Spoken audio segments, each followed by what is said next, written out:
G'day humans, what's a good word? Chris Funder here for Wrestling Old Style. No, how do I do it again? Give me a second, take two. Do it live, pal. Okay.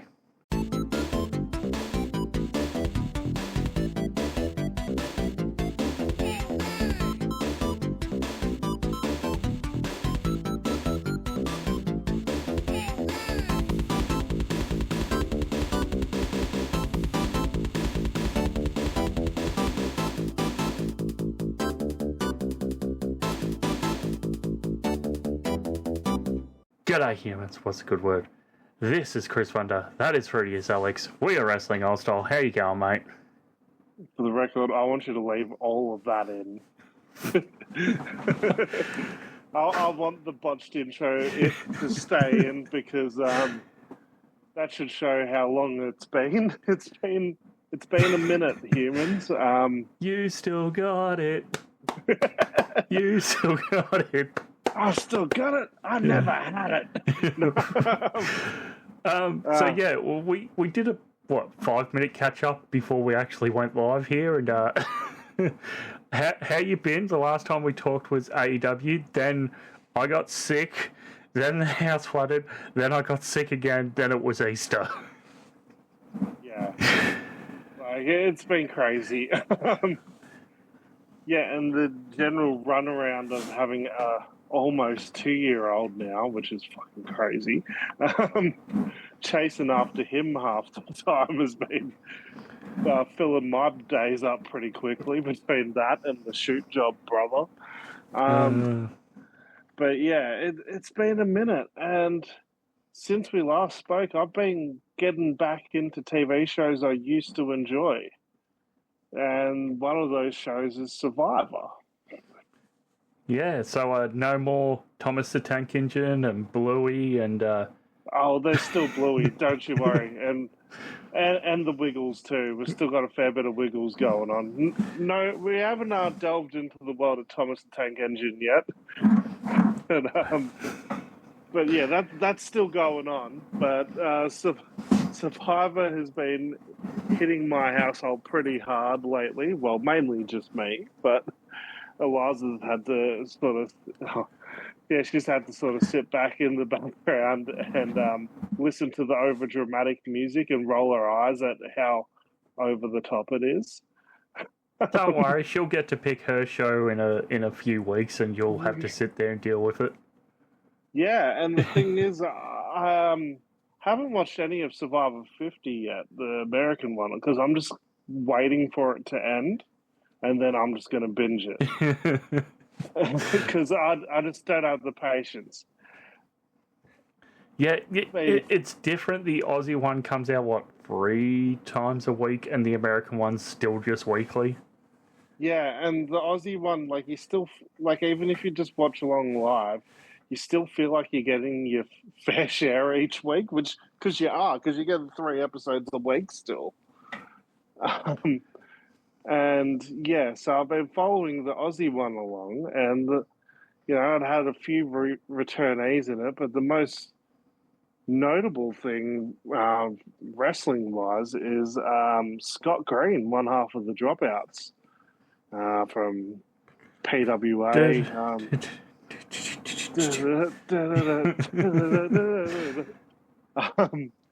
Well, I showed my parents the clip after I was at Coliseum, and there's one of the Brisbane Lions or Brisbane Broncos players who does this now after getting a try or a goal. I can't remember which code, but it's one of the Queensland-based players. Yeah, it's well, there's the clip online of Grayson Waller talking about it from I think it was from when WWE did their most recent show in Perth. And he was talking about how when they did Raw, because Bayley went with Grayson to a couple of the indie shows outside of the weekend, and when they did the Raw, Bayley was seen doing the Chelsea Dagger on Raw. Yeah, quick side track there. Speaking of Bayley, she's done a recent class of, was it Lodestone? Her training? and the former Backslide Girls were in attendance. Oh, nice. Which ties in nicely to AEW pay-per-view recently. Kingsley with Andrade. Yeah, I saw that.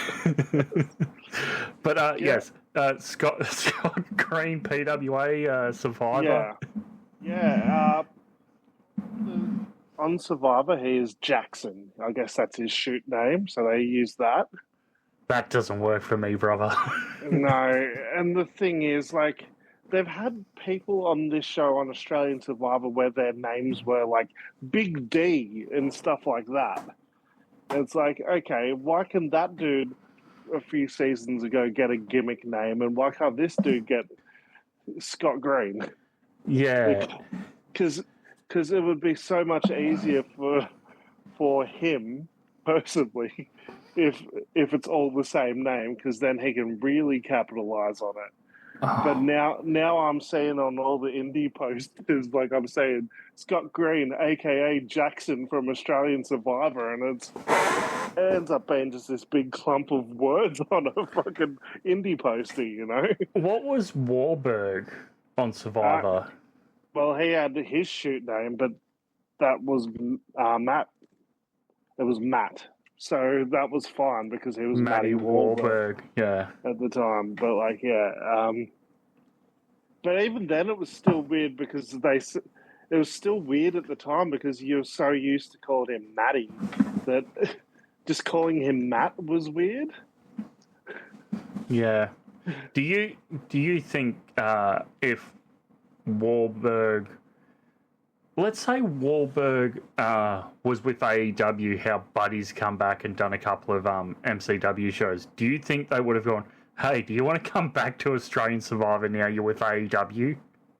I think he'd do it. I think it would be possible. Because he was really good on Survivor. He just wasn't there very long. No. He was exactly what you expect of, like, even the current day Grayson Waller. It was just shit talking the whole time. It did seem like he was more so only really into the challenge aspect of it all. He wasn't really into the strategy side. Where Jackson, Scott Green, on the other hand, my God, he was all over the place. He was everywhere. He was making big plays all over this season. And, yeah, spoiler alert. Okay. Runner-up. Oh. Boo. Boo. Restart the match. And yeah, it was just 2 votes that separated him from winning it. So it was a tally of 5-3 that he lost by.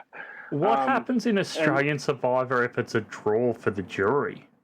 Well, it wouldn't happen because it was a 9-person jury. Would you say 5-3? That's 8.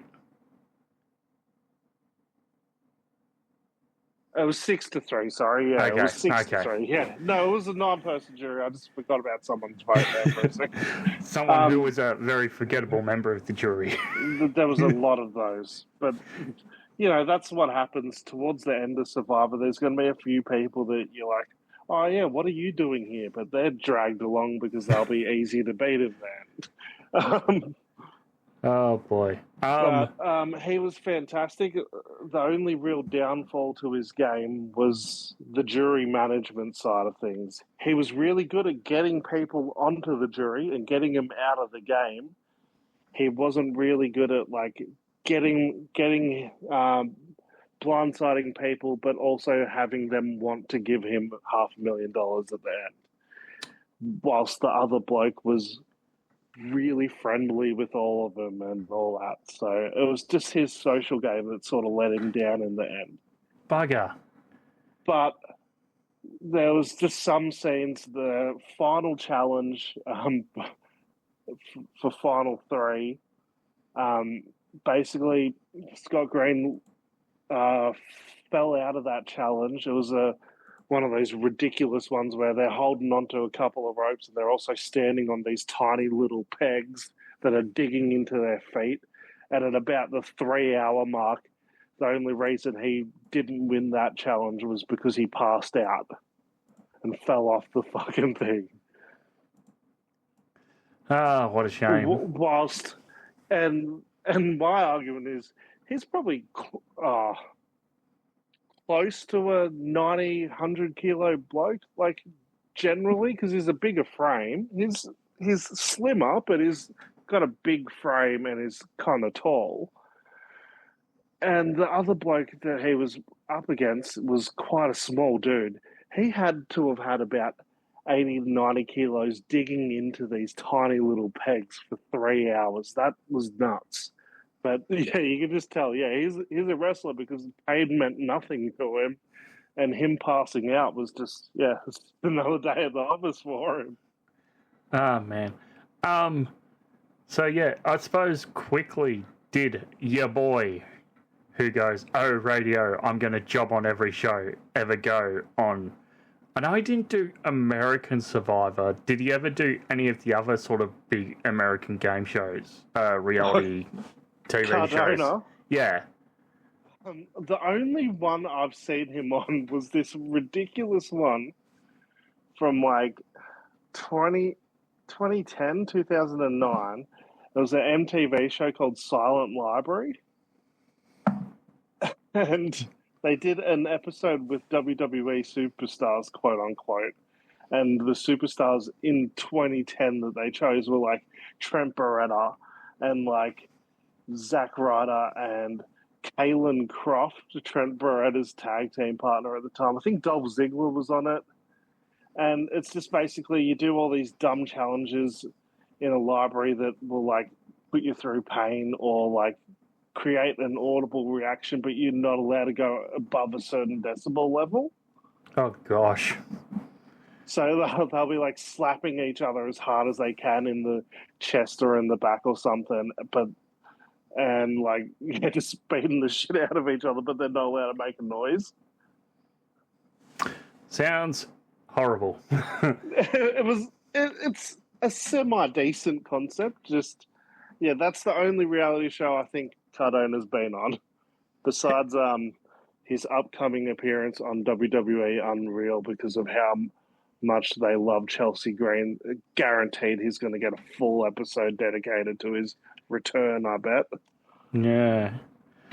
Yeah, he returns as Zack Ryder, even though he's in NXT like the month prior as Matt Cardona. And then the next week he's like, no, I'm going back to Matt Cardona now. Yeah. So before we touch on WrestleMania stuff, Easter weekend. I know your missus is a bit of a Whovian. Did she have a very enjoyable Whovian Easter? She's now she's now very much so taken on the mum role. She's very jealous that she still hasn't had a chance to watch. But it is definitely on her watch list.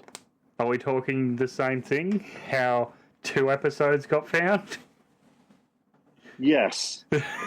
Yes, because I pointed it out to her. She is out of the loop now. But yeah, I pointed it out to her. She's like, we'll watch this tomorrow night.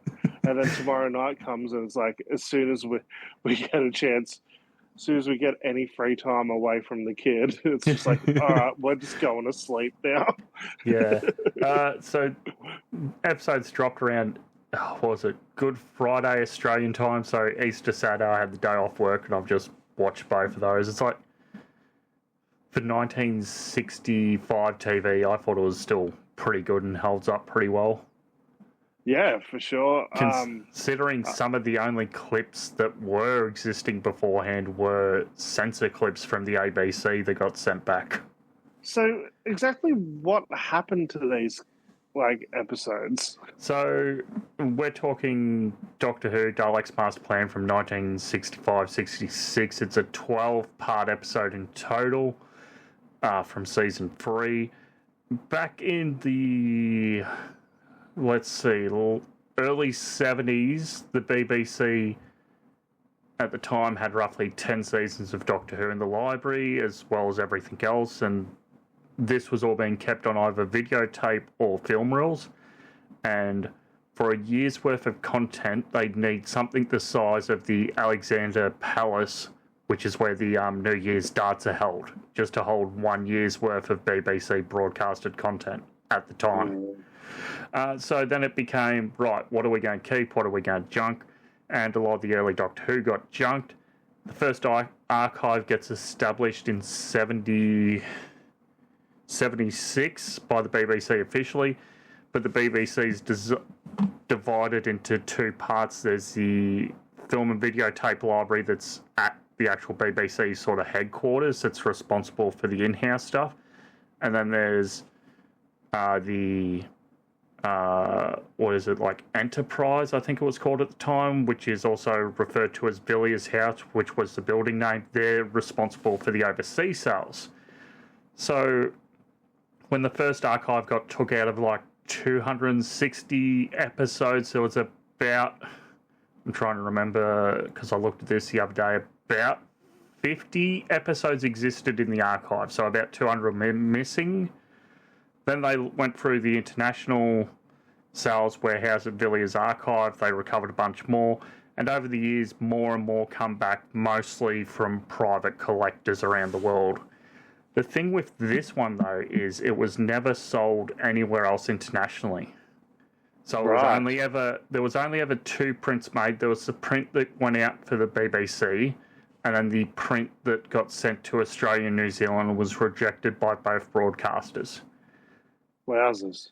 And this one that's been recovered is a recording reel film, so that opens up the possibility too that there's a heap more missing episodes somewhere.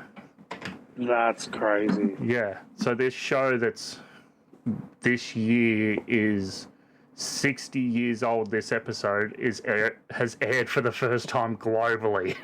That's crazy. Yeah. That's so cool. Yeah, back on topic. Yeah. Wow. WWE Hall of Fame. At the moment, there is only one inductor named for this class, but we have going in Stephanie McMahon, inducted by Undertaker. Then we also have AJ Styles, Demolition, who is Axe and Smash. Dennis Rodman's going in the Legacy wing. We have the immortal moment of Hulk Hogan and Andre the Giant for their WrestleMania 3 match. We have in the Legacy wing Bad News Brown, and this is an injustice. As someone who is Psycho Sid Vicious, Psycho Sid Justice, goes in the Legacy wing. What the fuck? From what I've understood, this for the past couple of inductions, I think, because they did it with Kamala as well. I think they've rebranded posthumous inductions as legacy inductions now. So now it's no longer there is no longer that legacy wing where they induct 30 people from the 30s all at once. Mm. It's now just all right, the posthumous inductions are now going to be called legacy inductions. If that's the case, and it's still just a normal induction, and his family gets a ring and all that sort of stuff, and they get their own speech and all that, hell yeah, all for it. But if this is just a case of, oh yeah, and also in the legacy wing, Sid and Bad News Brown, then that can get fucked. But from what I've heard, this is just a new way of labeling posthumous inductions. Yeah, I'm not a fan of it. Although you might be a fan of this coming to a mailbox near you soon. Oh, it's so good. What a man. I've got a video on my phone. I'll send it to you at some point. So the WWE Vault dropped a compilation of Sid matches. Yeah. So I had the little man sitting down watching a heap of Sid matches the other day. This past week, the WCW Vault dropped the infamous Nitro reboot What's wrong, Sid? Can't find your scissors? Wow! Did you, at the time in 2000, know so what that was a reference to? No. I was a kid, but I was watching. I was definitely watching, and I would have had no idea. Like most of the stuff, though, I wouldn't have had a clue. Like, oh, Meltzer and his dirt rag brother, or whatever it was. Like I wouldn't have understood that. Like most of the references when Vince Russo took over, I probably wouldn't have understood. But something about the Russo WCW era, like as a kid, I was really into it. Stupidly. Yeah. Yeah, it's because when you're a kid, you don't know what to like. That is true. So yeah, that Sid figure is labelled as Sid Justice, and the induction actually says Psycho Sid. Two sides of the same coin. Yeah, I mean, yeah, because technically there's three different Sids. There's Sid Justice, Psycho Sid, and Sid Vicious. True. And Sid Vicious is WCW, 100% WCW. Actually, there's four Sids. Because when he went to ECW, he was just called Sid. I forgot about ECW Sid. Yeah, ECW was just Sid. And then, he had multiple iterations. Sid Justice for his first run in the WWF with Hogan and all that. I watched when I was watching that compilation, they had a couple of, there was a lot of squash matches in there, which were just really fun to watch Sid just cut an entire promo during his squash match. So he'll just be talking the entire time about Hulk Hogan. The original Chet Lemon and Black Snow. Yeah. I'm Black Snow. But to your recollection, is Sid the only multi-time world champion of a specific championship to be at least two-time champion and both times never lose the belt? I mean, for a while there, Sean was with him on that. Oh yeah, lost his smile. Yeah, there was the lost his smile. Actually, no, because Sid beat him for the first title reign at end. Yeah, I guess. Yeah, you might be right. Because I was just thinking about this the other day, and I'm just like, I can't really think of anyone in TNA who would be at that sort of level that Sid was in 2000 WCW. Can't really think of anyone in WWE who's done it, like had the top belt and either been stripped or vacated. Can't think of anyone that comes straight to mind for New Japan.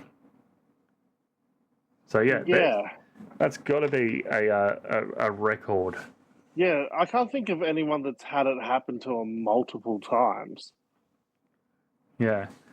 I'm going to put up the Carlton Sid photo with the little Hall of Fame graphic. Please do. Us Carlton fans need something to smile at. Jeez. Don't worry, I'm not far behind you. You're not far behind us, but you're still... Yeah, you're still not us. I think, at least we're both not Richmond. I'm not going to say anything yet because the way our players are dropping like flies at the moment. Yeah. Harry looking like he's going to be out for a bit with concussion protocol, and then what's his face? Holland's looking like he's going to be out for a while with mental health, and then last night was just ugly. Yeah. Oh God! Every game we have, by the way, so just tangent. It's not even good to watch. It's hard to watch. It's you can't even be entertained by it. It's just bad football. It's like just getting so close every time and then like, nope, rug pull. It's the old Charlie Brown football every time. Oh my God, I didn't mean that. I mean, yeah. And don't mention the name Charlie to a Carlton supporter this year, please. Oh, don't worry, my dad's very pleased. He's already got a goal. Yeah.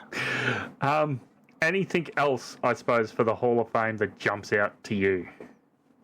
There's some there are some very well overdue names on here, like Sid for one. They had so many fucking chances that they could have done it before he passed. That's the annoying part about it. It's the same thing as Vader. And it's quite ironic because like Sid and Vader, like they're like two of my boys, but they were also like the masters of the powerbomb in early 90s WCW together. And they were very good friends and all that. And they got the same treatment. They should have been inducted before they died. And they had a million chances where they could have done it. And they didn't do it.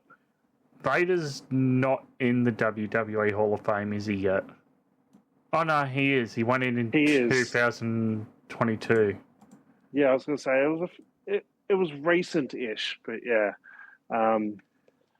Who headlined that class? Oh, Taker. Oh, yeah. Oh, I forgot. Yeah, now I remember why I forgot that whole induction. Queen Charmel, Taker, Steiner Brothers, and Vader. Yeah, I remember the only reason I really want to watch that was to see if Scott would say something dumb. And in the end, he just did a good speech. It was good.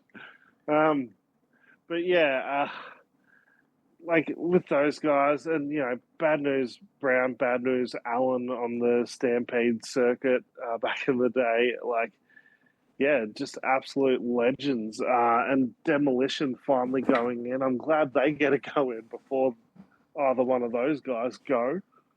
So that's good.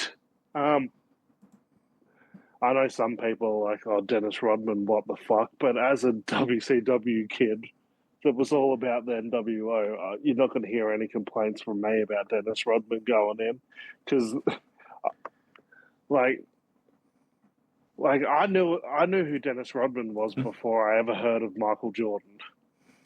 You can thank wrestling for that, but like I might have been like, oh, Michael Jordan, he's that dude that plays with Bugs Bunny, right?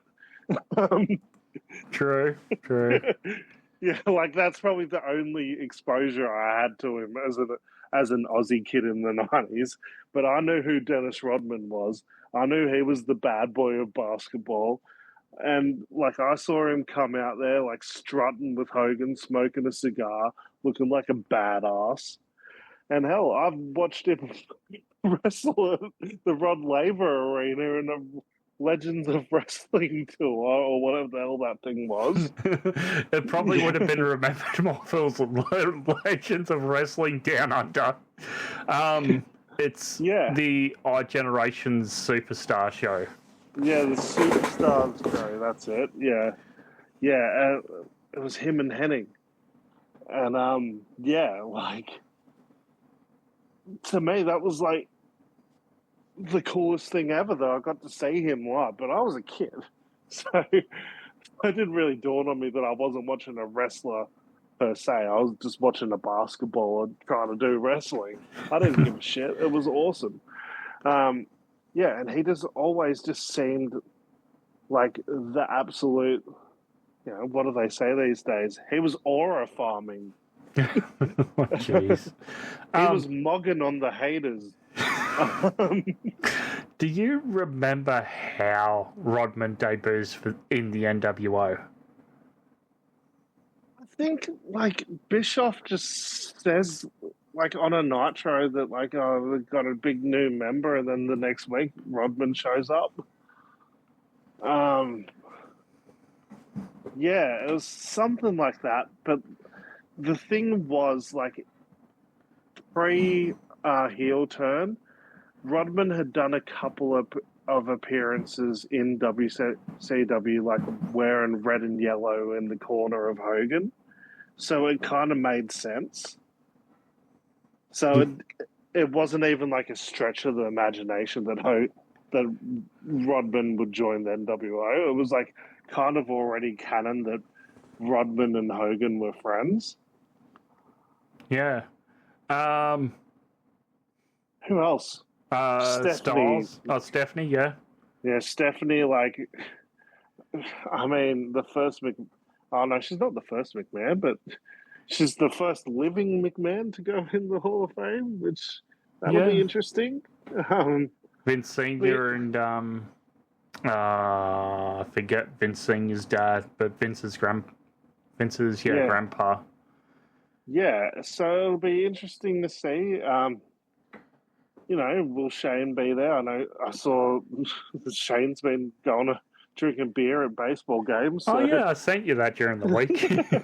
Yeah, looking very, very much so like, yeah, the years have started to catch up with him. So fair enough, whatever. It happens to all of us. But yeah, it'll be interesting to see who the family is there. Hint, hint. Probably Linda. Yeah, well, yeah, it'll be interesting. AJ, like, that's, yeah. Do we get Chris Park induct him? Oh, man. Ideally, who's the first person that comes to your mind, like, if there's no, like, promotion barrier or whatever, that should induct AJ Styles? Abyss. You reckon? Like, even if you could get anyone from AEW or anything? What are you going to say, Joe? Joe or Daniels? Yeah. But, like, maybe it's Abyss. Maybe it's... Oh, I could see it being... Borash? I could see it being Borash. They got the TNA relationship. It could be Kazarian. That would be cool. Who's the current TNA champion? Is it Santana's? Ortiz, whichever one of powerful went over there. Is it still? It is really cool that he's getting inducted into the WWE Hall of Fame, and we're now in a world where he can openly talk about TNA in the induction. That's a really cool thing, because you know, if this happened like 5 years ago, he's not going to talk about TNA. He wouldn't be allowed to. Yeah, it's still Mike Santana. I just looked it up. I could see them maybe doing that. Who was it who did John Cena's last match in that tag match? Was it Leon Slater? Yeah, Leon Slater would be a good one. AJ was tied for so long to that X division. Well, I mean, the obvious logical answer of who should induct AJ Styles, it's probably Dragon Lee, right? The last person that he got to hold gold with. Well, there's another interesting comparison. Someone else who was a headliner for TNA during some of its peak years also last held tag gold and showed up on TV this past week. The Icon. Lost. Oh, yeah. We'll touch on the main event of that. Yeah, old man Sting with his white, long goatee. Oh, my God. I kind of love it. And I kind of wished he didn't dye his hair towards the end of his career and he actually just wrestled like this. Yeah, so we are recording this on, what is it, Friday night? Friday night. Yeah. So I don't remember what bloody day it is, but one of the days Sting's son's having a featured match on one of the indie shows. Oh, there's only one indie match I give a shit about for this weekend, and you know what it is. Is it the clusterfuck? It involves that promotion. Is it the one that you sent to me within minutes of it getting announced? The Sandman and the Invisible Man? Yeah. Yeah. That is all I care about, because Oh, so I found out the lore behind it is that Sandman has a podcast, because everyone has a podcast now, including me. You had two. I've had two. I'm down in one, but we're still going. And used to call you Fruity Two Pods. Fruity Two Pods. Oh man. Sandman had talked about on his podcast for like the last year or so about how he wished he got to do a match against the Invisible Man. And that's his biggest regret in wrestling, is that he never got to do something like that. And he's very jealous of today's wrestlers that they could go to JCW and do something like that. And he's just really wanted to do it. Like, this whole thing was his idea. If you had asked me which ECW original is the most likely to have a retirement match against the Invisible Man, and you had said to me, how about Sandman? I would have said, no fucking way. This is the same guy who caned the Sawdust Zombie on the debut of WWECW on Sci-Fi. Yeah, and like since then, he spoke about how much he loved that angle, by the way. Caning the zombie and coming out each week and caning the goofy characters, because there was like one week where he caned an alien, or he caned Nacho Libre and shit like that. They wanted him to cane an alien, but Sci-Fi said no, so that's why the alien follows Vince around backstage on Raw instead. That's right, yeah. Yeah. And he talks about how he thought that angle was brilliant. So the way he looks at wrestling is a bit different from most people, and good for him. If he's having a good time, it's probably going to be fun to watch then. Looking at this, TNA matches got pulled from certain events. Yeah. I'm shocked those matches got made to begin with, to be honest. Well, I was listening to Post Wrestling this week. Go check them out. The guy behind WrestleCon was saying those matches all got approved and everything before it was announced, and the original finish was that Ricochet of AEW was going to lose that match. Right. Yeah. But will you be catching, what the hell is this, GCW MDK Fight Club with the new Hayabusa teaming with Masato Tanaka? I probably won't catch it, but if I see clips of it, I'll happily click on it. A singles match of Bloodsport, Josh Barnett versus Yuji Nagata. Oh shit, that'll be actually really fun. What else have we got on here? Oh, Effie's Big Gay Brunch. I have reached out to Ashley, who joined me last year to do that show, and we are going to try to plan to do another show this year. Awesome.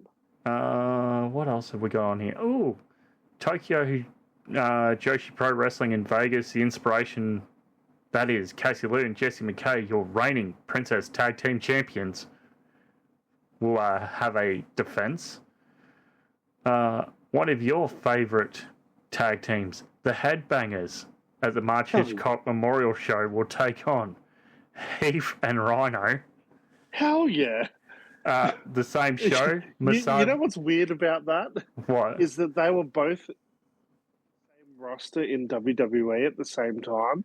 Both of those tag teams. They were both in the inaugural SmackDown Tag Team Tournament. Yeah. Is this a fucking 2016 SmackDown rematch? Yeah. Also, Masato Tanaka takes on Mark Davis. Man. That'll be fun. One of your... By the way, Mark Davis might be my favourite Aussie overseas at the moment. Ooh. I love what they're doing with him. I love his look.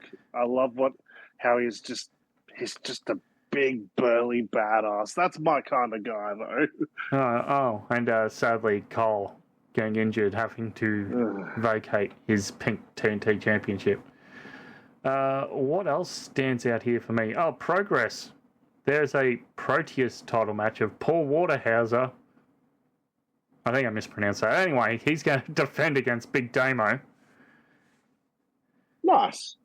The New Japan Death Vegas Invitational sees a high-stakes heartbreak jackpot tag team match of Dragon Kid and Starlight Kid take on El Fantasma and Maki Ito.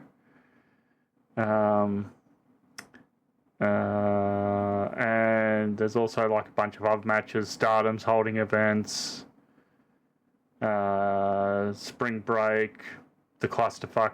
The Clusterfuck, has it jumped the shark? Kind of, but that kind of leans into its gimmick of it being shit anyway. So it's kind of in a win-win position where it's like kind of advertised as just this really shitty match with a lot of people in it. Yeah. New Japan spoilers. Your boy of United Empire, Callum Newman, new IWGP Heavyweight Champion. I still don't think I know who he is. He's like smaller Will Ospreay.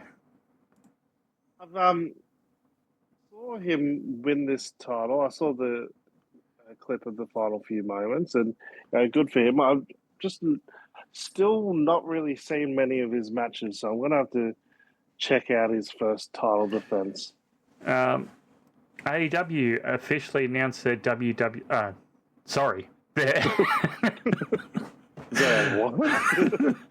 their www.nfl officially licensed product. Yeah, that'll be fine in the edit, don't worry. 32 Lucha Masks. Will you pick one of these up? Let me guess, the Jacksonville Jaguars one's going to have all the bells and whistles on it that all the other ones don't have. They're all the standard Lucha Mask. Was it Blue Demon? I think is the the most common luchador copied mask. Yeah, it's basically that in the team's colours, and it's got the badge on the side similar to the NFL helmets. Yeah, nice. Yeah. I think that's a great idea. It's a great way of doing the cross-promotion thing. It's weird how NFL now have partnerships with both AEW and WWE. Yeah. Because NFL have their, WWE do title belts for each NFL team as well. Yeah, I wonder how many of those Tottenham belts will be selling next season. Speaking of partnerships, and we'll get onto this, and then we can jump onto the main stuff. Liv Golf has seen Saudi Arabia reportedly pulling out its funding, which is like part of the Saudi investment fund, which is part of like this Saudi project 2030 or whatever their goal is for that thing. This coming around at the same time as WWE's 10-year deal coming up. Do you see this having any effect on Saudi and WWE going forward? How do I carefully say this? God, I hope so. Yeah. But I don't think it will. No, nor do I. There's the mask up there. That's the one I got from PWA. Sort of similar to that design behind me for these NFL masks.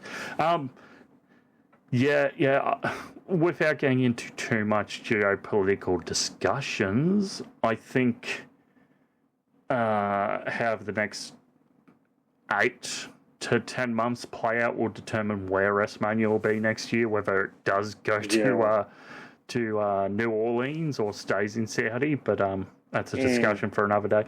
I think maybe the Saudi government's going, where can we start tightening the purse strings on certain things with this Crown Prince spending so much on so many things. We might as well talk AEW, hence why I'm wearing the AEW tour shirt. Alex, how was Dynamite for you this week, mate? I mean, it was a really fun show, like a self-contained show almost, because it had it kicks off with like MJF like showing up to the arena, and he's been on a social media blackout since the pay-per-view, since beating Kenny Omega, and he has no idea that Darby's declared that he's going to have his title shot tonight. So that whole thing was fun. That was great. I love Renee's there trying to get a word in. Don turns up. Oh, hey, Don, you're a mensch. Yeah, I could be the big mensch. Anyway, sorry about the Andrade thing. The what now? Yeah. And then Renee just is completely fed up and just like, Max! Yeah, it's so good. So yeah, everything about that was great. I really enjoyed. There was a backstage segment from the pay-per-view with Kenny and Ospreay. Yes, in the trainer's room. Yeah, just the two of them just being really disappointed in themselves for like losing their matches, and then both of them just trying to hype each other up, and Ospreay just saying, like, you're my role model. I look up to you, Kenny. If anyone can bounce back, you can. It was just some character development stuff, and you can feel it's going to build to something in the future, whether it is a pairing of the two or, maybe Omega gets a title win, maybe a different title or something. I do feel like All In this year it has to be Ospreay winning the title, right? Well, now that Callum Newman's got the IWGP title, people have speculated maybe Will go after that match. I don't hate that either, but it really does feel like they're starting to tease like Ospreay wants that AEW World title. Yeah, and it also being Callum's from the UK, Will's from the UK, it'd be two Englishmen in a main event slot at Wembley for a world title. That'd be unreal. Or you go the other direction, somehow switch things, Kenny gets the belt and you have Will and Kenny go at it, which is what a lot of people want and where we'll probably go. So then we get Ciampa comes out, defeats Desmond Xavier, says, whoever wins tonight, MJF or Darby, I've got next. Kevin Knight defeats Claudio in his first defense of the TNT title. He won the vacated title at the pay-per-view the previous weekend. Ospreay defeats Hechicero. Willing Nightingale defeats a returning Camille for a second loss in AEW history. Camille having been gone for like a year and a half. She just came back at the pay-per-view and she immediately loses on Dynamite. Yeah. Clean. Mm. And then, yes, it is time for your main event as we have Darby walking backstage, heading towards Gorilla, and there is somebody there waiting for him before he walks through, and it is Sting, old man Sting, as you allude to, and he goes, you know what time it is? And Darby goes, it's showtime, and Sting goes, no, it's your time. I was so ready to just run through a wall at that point. Sting just hyping him up and just constantly going, So Darby comes out, Max comes out. The ref goes, yeah, I know you've got the ring. Give me the ring. So he gives the ref the ring. Low blows Darby behind the ref's back. Doesn't get the job done. Darby almost runs into the ref because the ref's in the ropes trying to hand the ring off to the timekeeper. And at this point, he stops, pulls up short, below blows Max. Then we get a quick session here of coffin drop. Move to the other corner. Second coffin drop. Move to the next corner. Third coffin drop. Move to the next corner. Fourth coffin drop. This was after a Scorpion death drop after the low blow. So death drop, coffin drop, coffin drop, coffin drop, coffin drop. Back in the ring on top of him. Side headlock takeover. 1, 2, 3. And new champion. The other thing, like all night they were playing clips like highlighting the history of MJF and Darby, and like they pretty much did an entire video package explaining how important the side headlock takeover is in this rivalry. So for them to do this and then we get the new champ, unreal. Yeah, locker room empties, confetti falls from the ceiling. Darby is there. Bucks congratulate him, which was very notable. Two of the founding fathers, the EVPs. And then, I mean, at one point there, the next person comes out, and you have 4 people standing there, and I'm like, man, Revolution that year. God, that was good. Yes. Stinger comes out, does his Stinger cry, gets in the ring, points at Darby, and we go off the air with Darby just looking at this title bout. The big Bourbonberry belt is now gone again, and Darby, in his backstage photos, has the standard AEW title back. Yeah, it's God, it's good. That whole thing was just amazing. It just feel good kind of stuff. Yeah. But my question is, should they have done that on TV? I don't know. Well, I was looking this up. The last time a AEW World Championship match had a title change on Dynamite, care to guess when? What was it? Kenny? Was it Kenny winning the title? Kenny is the first one. At the 2020 winner is coming in Jacksonville. He wins it from Mox. Yeah. And then it happened, I'm just having a quick look through the notes here. It happened twice more after that. Moxley bet Punk to become the undisputed champion in August of 2022 in Cleveland, Ohio. That was also a really quick match. Yeah. And then Moxley in September of 2021 at Dynamite Grand Slam beats Danielson in the vacated tournament final after everyone's favourite post-match press conference of all time. That's right. Yeah, instead of it saying like, this sounds like this, and work with fucking children. Oh, man. But going from what is probably going to be a lot of wrestling fans' high of the week, should we go to what is maybe going to be a lot of wrestling fans' low of the week? But we just talked about AEW. Oh, you mean the good show that has Cody on it? Yeah, cool. Yeah, let's talk about that. Have you seen any of today's social media? No, I've seen bits and pieces. I've seen Cody trashing Pat McAfee's set. I've seen Jey Uso on a podcast punching some rapper. I don't know what's going on. It's all confusing to me. Yeah, what the fuck was the Jey Uso thing? It seemed really heelish. And then they're like, oh yeah, this guy's going to be in the crowd for your match on WrestleMania Night 1. It's like, okay, cool. I don't know who that guy was. Hey, I just got here. What's going on? The old Lenny meme. Yeah.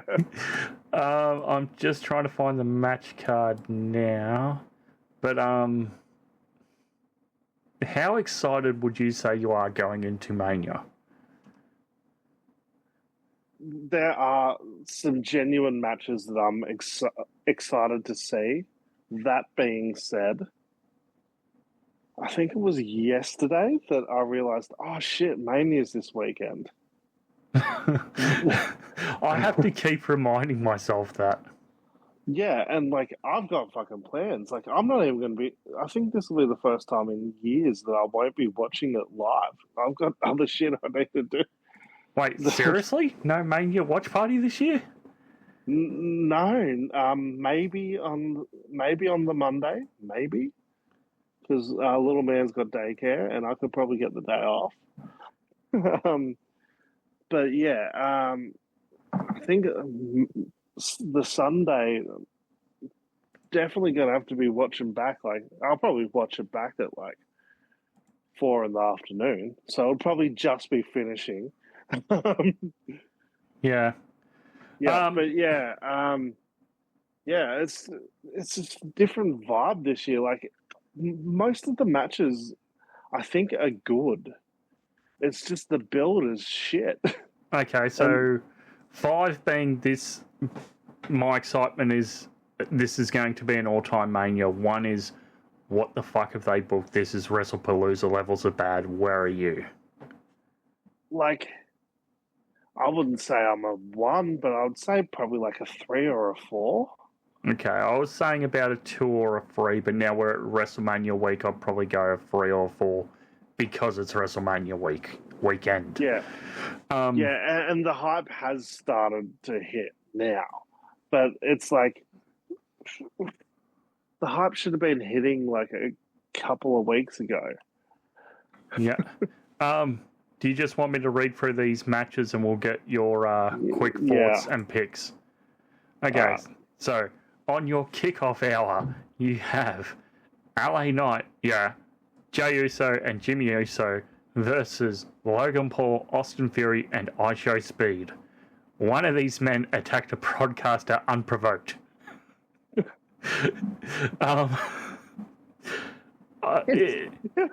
should be a good match. Yeah, I still I've watched the clip multiple times. I still don't understand what the podcaster even said that pissed him off. Nor do I. Yeah, it's like, okay. It looked like Jay was just sulking on the couch the whole time before he even said anything anyway. So we've got, the Vision B team here taking on the Usos and LA Knight in your WrestleMania opener. Sure. This is if the Vision was the NWO, we are about to see Scott Norton and Buff Bagwell come out to team up right now. Hey, I like Scott Norton. Oh yeah, and you know, I think Logan Paul and Austin Theory are good at what they do. That doesn't mean that they're fucking A-team. No, but one of them was half of A-Town Down Under. Yeah, and my God, I can't believe what they've done with Grayson, those fucking idiots. Anyway. Yeah. Oh, yeah. He'll be in tomorrow's Andre the Giant Popcorn Memorial SmackDown Battleship Royale. Yeah. Pick for me is LA Knight and the Usos in this one. I see. I don't know. I'll go with you on that. Actually, part of me thinks that IShowSpeed might get a win here, but then I think the story is IShowSpeed actually helps LA Knight here. Because the whole thing has been he doesn't want to be part of the Vision. He just keeps accidentally taking out LA Knight, which I think the build for this match has actually been pretty good. Yeah. I just don't think that this is the best use of your tag belts for Mania. Yeah, I think it's a pretty good build, probably one of the better built matches on night one, and it's opening the show. Yeah. Your main event of your kickoff ESPN hour is Drew McIntyre versus Jacob Fatu in an unsanctioned match, and Warwick will be able to turn off the show early after this match.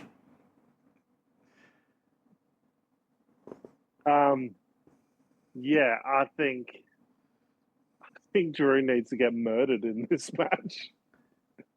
Yeah, I agree. Now you have Jacob in a singles match at Mania. You need to pull the trigger. You didn't really pull the trigger with Solo. You didn't really pull the trigger with Jimmy Uso. You didn't pull the trigger with Braun, and that's a whole nother discussion for another day. You do realise Solo Sikoa's never wrestled at WrestleMania? That's what I mean. It's Give me what wild. I want. It's so fucking wild. Yeah. I'm going to say Jacob Fatu here wins. Yeah. I think this will be a really fun match, though. It'll be good. There's a couple of big dudes beating the shit out of each other, and that'll be fun. And the build's been good. It's been a good build. Yeah. Have they confirmed who took out Jacob Fatu yet? Have I missed that? They mentioned it last week on SmackDown in passing, but they didn't say who it was. Right. I still think that they could. Is there a way that they could do a reveal at Mania?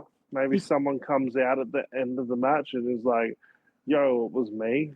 I don't know who it could be. Hornswoggle will be at WrestleCon. Quick side tangent.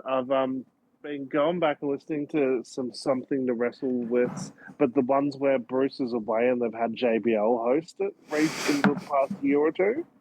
Wait. Bruce is away? Yeah, he's been busy essentially. Well, he was whenever these were recorded anyway, and they had JBL come in, and JBL is the best fucking podcast host. He just has some great stories. He comes across super likable, but he keeps going on these tangents about how he hates leprechauns and how he likes and how throwing trash cans at leprechauns adds longevity to his life. And at this rate, he's going to live until he's 350. Does he really not like Swoggle? No, he loves him. But he likes to make it like it's a part of his like DNA is that like lay fields across millennia have been put on this earth to throw trash cans at leprechauns. It's so funny. It's so good. Okay, opening the main portion of this show will be your Women's Tag Team Championship Fatal 4-Way matches. Nia Jax and Lash Legend defend against Alexa Bliss and Charlotte Flair. Also, Nikki and Brie Bella. Also, Bayley and Bird Person. You know who I want to win? Bird Person? Fuck no. That's who Warwick wants to win. Then she's just in the same spot as last year. Different 4 horsewoman with her. I mean, the counterpoint to that is the reason why you would do that is it's justice for Bayley for missing out on that last year. Because she was the one that was replaced at the last minute. Yeah, that's true. So that would be a redemption for Bayley's story. But I say, fuck that. Put the belt on the Bellas, you cowards. Yes. Yes. Yes. Who do I want to win? The Bellas. Who do I think will win? The Bellas. Unless I think it's Nikki is still injured and not cleared, in which case they might put Kabuki Warriors in that position, have them like take them out backstage, film a vignette, day of, whatever. And I think Bayley and Lyra would win if Bellas aren't in. Yeah, and if the Kabuki Warriors are put into this match, expect Kairi Sane to turn on Asuka during it. Because they've been building to that too. There was rumours that they were going to do Asuka versus Io at Mania, but that's not going to happen now, which is shit. But same as Julia and Tiffy for the women's US title that's never been defended on pay-per-view, ever. It's so wild that Tiffany Stratton's not going to be on Mania. And there's been plenty of evidence that whole shit that went down with Charlotte last year in the build-up to Mania is part of the reason why Tiffany's been dropped so far down the totem pole these days. She'll build her way back up, don't you worry. Yeah. Following that, women's IC championship match of AJ Lee defending champ against Becky Lynch. This match has been brewing since before WrestlePalooza in September. This is a dead match. I do not care. Nobody wins. Let's move on.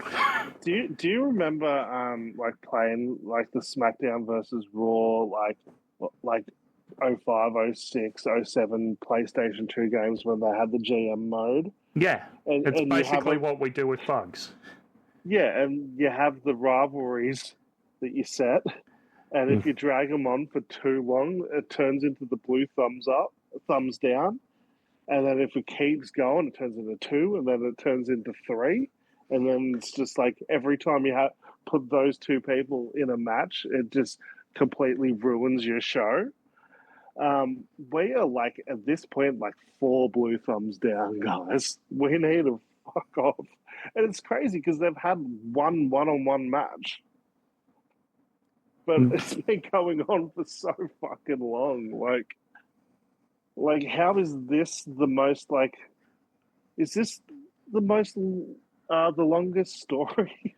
Like the longest. This is 7 months. Yeah, the longest rivalry, unless you say Cody Rhodes and Randy Orton started in 07. That's still been going for this whole build to WrestleMania from last year. Yeah. Who wins? Becky, sure, whatever, and then she can move on to Natty and Maxine. Why not? Yeah, whatever. Yeah, I really don't care, and I love AJ Lee, but she's just not AJ Lee anymore when that bell rings. And even when she's got that microphone, we've talked about it in the past where it's everyone at one point in 2010 was oh my God, Natalya's the best women's wrestler in the world. And Natalya hasn't gotten any worse, but everything around her has gotten so much better. And I think AJ Lee's kind of in the same boat where she was the best thing at that time in 2014, 2015. But things have progressed so much since then that when she's come back, it almost exposes her. Yeah, that's fair. It'd be if fucking Bruno Sammartino came back in made a return in fucking 99 or some shit. And it'd be mate, what are you doing? Didn't Bruno return in the mid to late 80s because his son wanted to wrestle? Yeah, he had an IC title match against Randy Savage. See, it all comes full squircle. Who was your pick, or you just don't care? I don't know. It's Mania. You got to give people what they want. I guess they want AJ Lee, so let AJ Lee retain.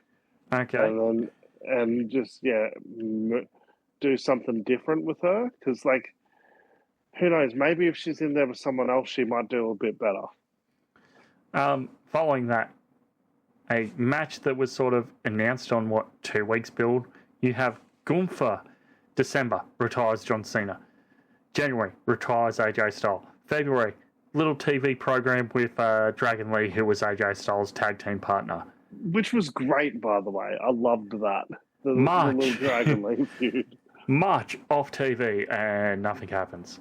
He will face Seth Rollins, who returned and was unmasked as some random indie jobber. Then returned again and was unmasked as another random indie jobber. Then returned with 30 men. Did a little Benny Hill shuffle in the ring. Shout out Down Under the Mat lads for that TikTok. Yeah. And then unmasked for no reason because he was the only one standing in the ring. To which Adam Pearce says, and I quote, "We didn't need any of that." This match I give 0 shits about. Why should I care?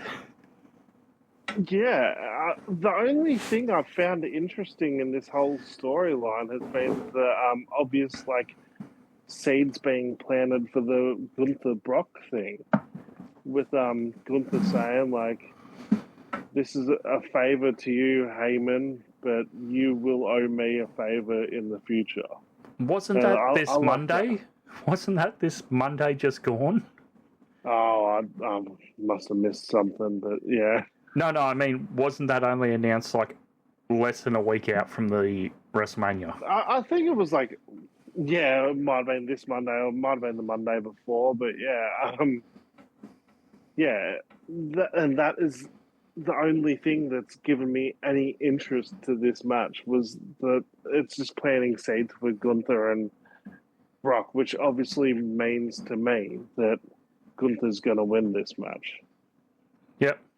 It'd be stupid to have fucking Gunther lose. It would be stupid to have him lose anytime soon after the retirements that he's done. Yeah. You almost can't have him lose for another couple of years. I agree. Gunther here wins for me. Co-main event will be Stephanie Vacker, your defending Women's World Champion, against Liv Morgan, who this week released a music video. Is that what you call it? That's what the kids call it. I mean, it was very obviously a video, but do you call that music? That sounds like it was run through auto-tune 3 times. Yeah, before going through another 6 times. Yeah, it was. I mean, I actually liked the music video. I thought it was good. I think the music video itself, though, pretty much tells you who WWE wants to go with going forward, right? They think Liv Morgan's a crossover star. Yeah, sure. No. And I'm not sure if I agree with that. To some degree, but then again, saying anyone with any internet clout is some degree of crossover star to someone. Yeah. We could say Eston's reserve rookie is a degree of crossover star when he appears on the footy show. Yeah. This build is... It's sort of been stop-start because it started off good and then Vaca was injured for a while and then Liv pissed off for a while and then there was the Judgment Day infighting and Raquel's going to win the chamber. No, she's not. Oh, but I'm going to get a match anyway. And then we got the concussion protocol 2 weeks ago with the clashing of heads. And then they ran it back on Raw. She's still quite banged up from, like, bruised-wise. Yeah. Big egg. Yeah, I mean, I don't see this going any other way than Liv winning. Yeah, I agree. Liv wins here. And your night one main event of your buy one, get free extravaganza is for your Undisputed Championship and also Pat McAfee's career as Cody Rhodes will defend the championship and Randy Orton will defend Pat McAfee for some fucking reason. I think it's fair to say that this has been probably one of the greatest builds in WrestleMania history. And I'm just sorry. I just need to calm down. I'm getting goosebumps just thinking about Jelly Roll and Pat McAfee just going at it on the outside for a little bit. That's just injected into my veins. Nah, seriously, like this storyline started off so fucking good. And I feel like this is the case with a lot of these stories. It starts off fucking good. And then I guess whoever's in charge or whatever just overthinks shit and gets too in their head about shit. And it's like, no, we need more star power. Let's put Pat McAfee in it. Let's put Jelly Roll in there. Let's fucking Jelly Roll, who they announced is getting a WWE action figure coming out this year. Really? Yep. Yeah, why? He's getting a Mattel WWE Elite action figure. Yeah, I mean, it'll sell really good because it's quite popular. Like, Eliza's a fan of Jelly Roll. He sounds like a better Teddy Swims. Yeah, I mean, I don't hate Teddy Swims, so that's fine. But yeah, like, go on. The way this feud started with the Randy Orton heel turn was so fucking good.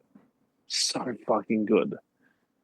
And I don't feel like we've had any development of the Randy Orton Cody hatred ever since Pat McAfee got involved. It's just turned into Cody and Pat. Yeah. So just... And the thing is, like, we all know Freddie loves Cody. But I also fucking love Randy Orton. And I want Randy Orton to fucking break Cena's record at some point. I think he would be the best guy to have hold that record. Because he is the ultimate all-round professional wrestler. John Cena is the ultimate fucking superstar. But bell to bell, like Randy Orton's probably the best that's ever fucking tied him up. And then, yeah, like, just especially the psychology aspect. So he deserves to hit never seen 18 or whatever. So I want Randy Orton to win the fucking title on Mania. Yeah. But like, did they end a night at WrestleMania with the heel winning? Yeah, maybe on night one, sure. I think Randy does win this, but here's the thing: we all shouldn't want Randy to win now because everyone's complaining about Pat being involved, right? Yeah. If Cody wins, Pat's out of here. So we all should, in theory, want Cody to win. Yeah. Well, this is the guy who said last year on commentary, I just yeeted all over myself. Yeah. His comment about 2 5'5" guys having a 45-minute Iron Man match. Okay, sure, whatever. I was talking in the Down Under the Mat Discord with the lads, and they're like, who do you think will be the mystery caller on the phone? And I'm like, Cowboy Bob Orton. You can reveal it in St. Louis. Cowboy Bob doesn't have to do anything. He can sit in Randy's corner. And someone else was like, oh, what if it's Ric Flair, tight evolution? What if it's Dave Bautista, a tight evolution? What if it's recently found not guilty, Ted DiBiase Jr., another title legacy? What if it's... what if it's fucking John Cena, because John Cena actually isn't okay with Cody getting the best of him in the end? What if it's no one and it's the literal voices in Randy's head? All of these. I love the idea of it just being Randy just on the phone to himself, and Randy's actually just fucking batshit. All of these far superior ideas to here is who Harry Emanuel thinks will be the next Sylvester Stallone, because apparently he once said, I feel like a truck. Why Pat McAfee? Why? And this is a guy who, the last time we saw him, lost to Gunther and was hyping up the product as the best thing ever. Yeah, and now he's saying it's shit. Yes. And like, imagine, right? Imagine we're in the middle of the Attitude Era. 30-something years ago, right? Oh, I feel old. Yeah, and we're in the middle of the Attitude Era. And fucking some celebrity at the time, who's fucking popular at the time? I don't know. 2000. Bam Margera. I don't know, because I've been thinking about Viva La Bam lately. Well, apparently Darby's going to be in their next Jackass, if Bam's a part of it. Yeah, which is fucking probably cool won't. as fuck. Yeah. Anyway, say fucking Bam Margera or fucking Tony Hawk or some cool dude from that era just shows up on Raw and is like, this product sucks. You know what was good? When Bruno Sammartino held this title 20 years ago. You know what was good? Wrestling in the 60s. Could you imagine that? Isn't that kind of what Bob Backlund did in his second reign? Kind of, yeah. But also, like, that second reign lasted, like, a day. and it ended so fucking quick. It ended in a 15-second match where Diesel just squashed him. Oh, yeah, I forgot about Diesel. Oh, yeah, well, how could you forget about Diesel? The prices are the way they are, eh? That's why Kevin Nash isn't getting signed to as many bookings for WrestleMania weekend. The price of Diesel's too high. That is definitely going to be a short. Yeah, this was such a layup program. You have all the footage there in the WWE archive, and you do this. My pick, Randy wins, and you run back a celebrity inter-wrestler tag match for, I don't know, whatever the next pay-per-view is, Fastlane, Roadblock, Great Balls of Fire, whatever. You know what? What? Fuck it. Fuck it. We're in Vegas, right? Yeah. If you're going to be all about fucking Pat McAfee, then go all the fuck in. Fuck it. Pay tribute to the very first Mania that ever happened in Vegas. Randy Orton, he put up a solid effort, B loses. And then Cody Rhodes grabs the microphone and sees Pat McAfee and says, you know what, I'm sick of your shit, Pat. Why don't you get in this ring right now? And Randy Orton's saying, go for it, Pat, go for it, go for it. And we get the impromptu match. Pat McAfee pins Cody Rhodes a la Hogan pinning Yokozuna at Mania 9. And we just go if you're going to do it, just go all the fucking way in and put the belt on Pat. Fuck it. Why not? Oh, man. Fuck it. At this point, fuck it. Okay, night 2, ESPN kickoff hour will be your Intercontinental Championship ladder match. JD McDonough, Dragon Lee, Javon Evans, Rusev, and a returning Rey Mysterio, who is not going to be retired this week, all challenging Penta. Yeah, I love the memes that came out about Rey, pretending to be injured until Gunther's match got announced for Mania. Who do I think has to be win? Javon, right? It has to be Javon. It's his moment. You know, I would say that, but then they never pulled the trigger on Braun Breaker.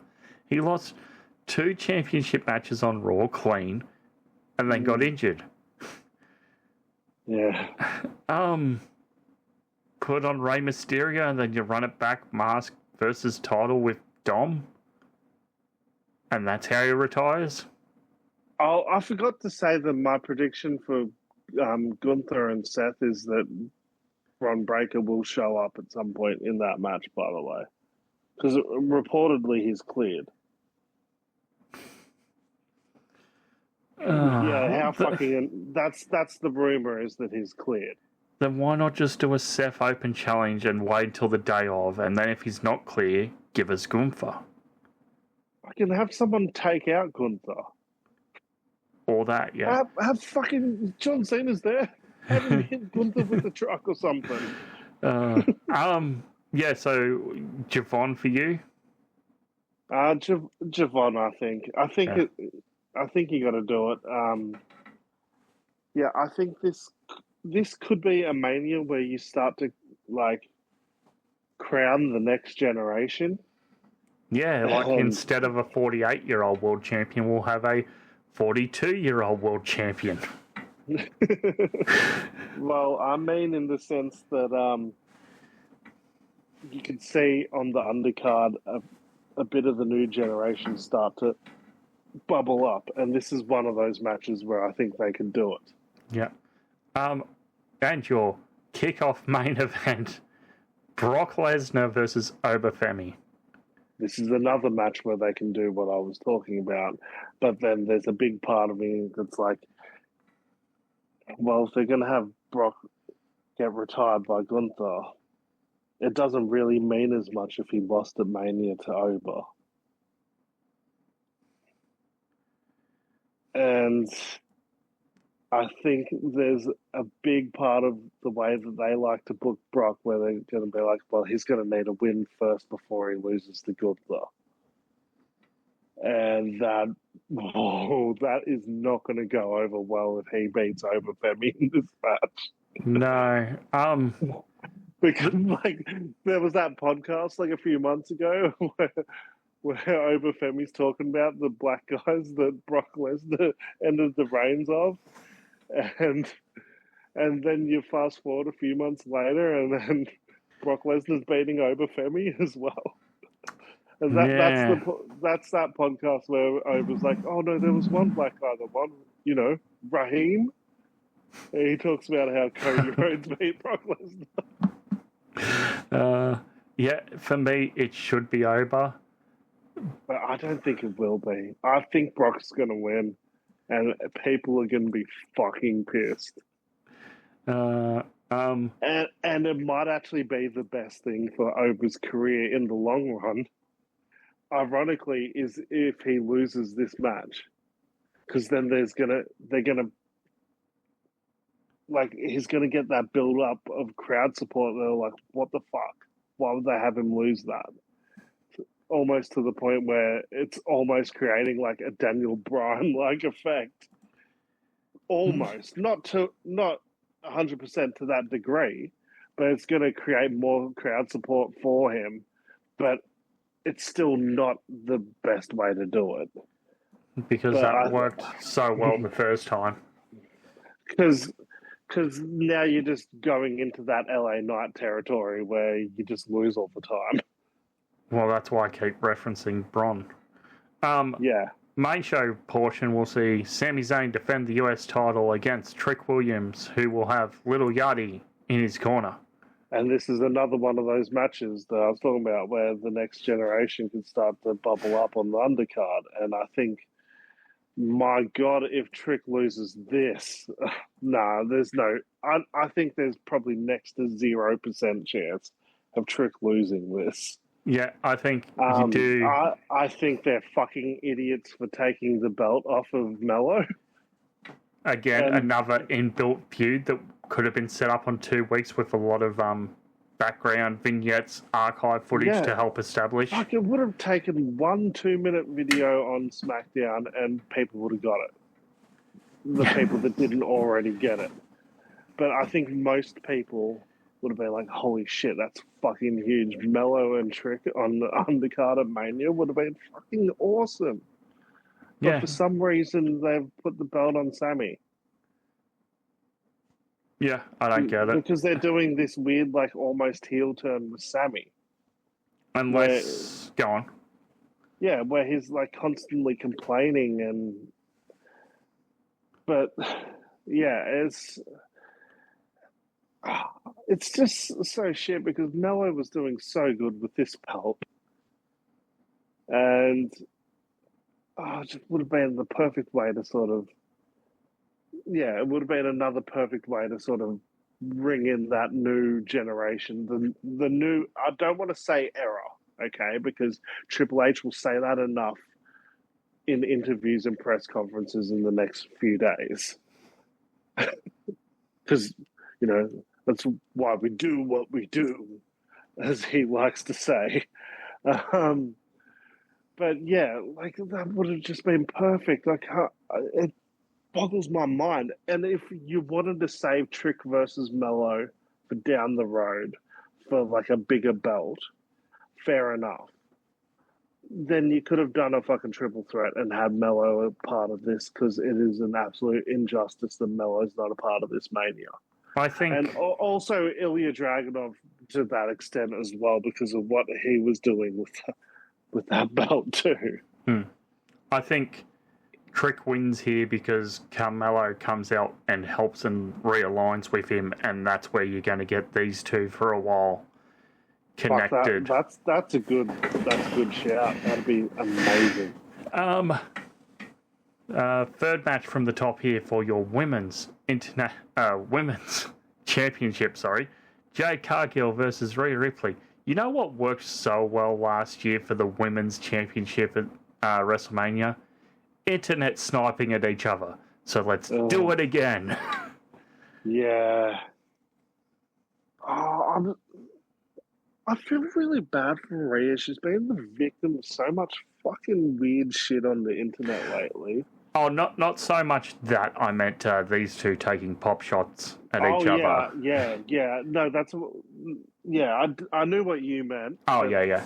Yeah, like, there was all that shit with Jade, and then this week I've seen so much shit about, like, her body and how much muscle she's lost, and it's like... And then she's just had to come out and just be like, yeah, I've got an eating disorder. And it's like, you fuckers. Leave her alone. Like, leave the fuck alone. Like, like I've seen people talking about like, oh, how Rhea has no aura anymore. You fucking blind? I don't think her aura came from the size of her fucking arms or the size of her muscles. Her aura came from her fucking connection to the crowd. It came from her ability to connect in the ring. She walks out there and she has people fucking... all their attention is on her. Doesn't matter how fucking big or small she is. And yeah, she's going through a tough time right now, and then people are just piling it on, and I feel fucking horrible for her. It's the same thing as the fucking Elijah Hollins thing from Carlton last night, where people on the internet are just like, oh, he was fucked up on drugs. He was fucked up on drugs, and then he was clearly on drugs. Look at how he was moving around because he's had a history of drug problems. And then it comes out today, he was having a really bad anxiety attack, and then everyone's just been like, no, that's just all bullshit. No, he's just on drugs. And it's like, yeah, but what if what they said was true? You guys are just making it so much worse for the guy, and the same thing's going on with Rhea. Yeah, like, okay, they're bigger, larger than life fucking superstars, but they're fucking humans. Yeah, I agree. Yeah, like the at some point they have to lay in a bed at the end of the day and be left alone with nothing but their thoughts, just like the rest of us. And we're all and like, yeah, all these people on the internet are making those thoughts a lot more negative for it, and it's just so fucking unnecessary to do for someone that gives us their fucking body every week. Yeah, that's why we don't lean into any of that discussion here, critiques of any of the wrestlers' physique or image or yada yada yada. Yeah. We tend to leave a lot of the wrestlers' personal lives alone because like maybe a wrestler comes back from injury and I'll say like, oh, he's looking fucking big this week. Like, yeah, I don't mean any offense by that. I just mean he's just looking bigger this week. Yeah. Yeah, I think compared to a lot of the other discourse voices online, we're really tame and respectful. Yeah, I think so too. Because I can't stress enough, they're still fucking humans.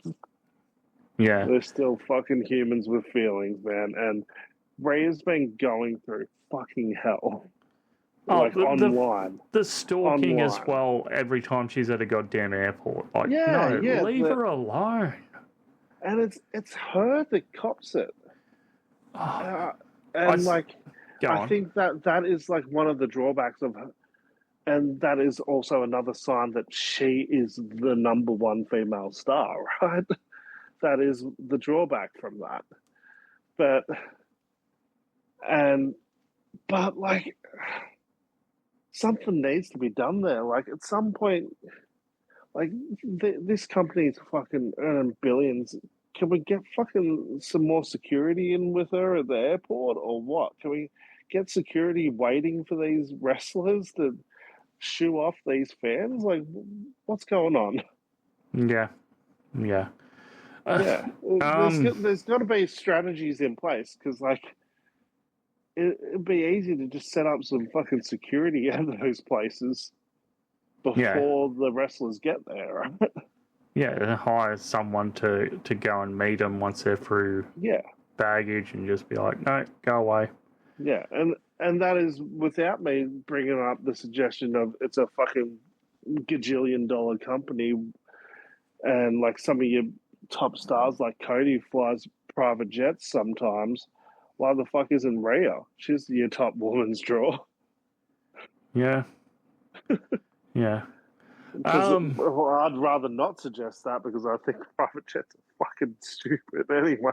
But they're just fucking ego flexes. What are you talking about? Our Prime Minister's busy using his private jet going to Asia to try to secure us more fuel right now. Yeah, but he got us 100 million litres of fuel, but, 100 million litres of diesel when the average daily use of Australians is 90 million litres a day. But let's all celebrate the 100 million litres he got. Did you see these ads they're airing on TV? And I was a supporter of this dickhead. Fucking hell. I know, you saw him at some cultural festival in Melbourne. Yeah, we're mates. We go way back. Did you see the ads they're airing on TV? Yeah. Pump up your car tyre. This is a message from the Australian government. Yeah. 20 million well spent. Yeah. Fuck off. But speaking of Aussies, I will say, Rhea wins. I fucking hope so. The only reason Rhea's not going to win is because Bianca's going to return at the end of this. But if Bianca returns like after this match or on SmackDown or something, that's the reason to not put the belt on Rhea. But because you do need to do Bianca versus Jade, and you need to fucking pull the trigger on that as soon as you can now, because fuck me. Who would have thought a finger injury from last year would go on for so long with Bianca? Yeah. Jade beats B-Fab and Mi Chin into oblivion on SmackDown, and then they side with her and join her as her new version of the baddies. Yeah. Make it make sense. But speaking I don't get it.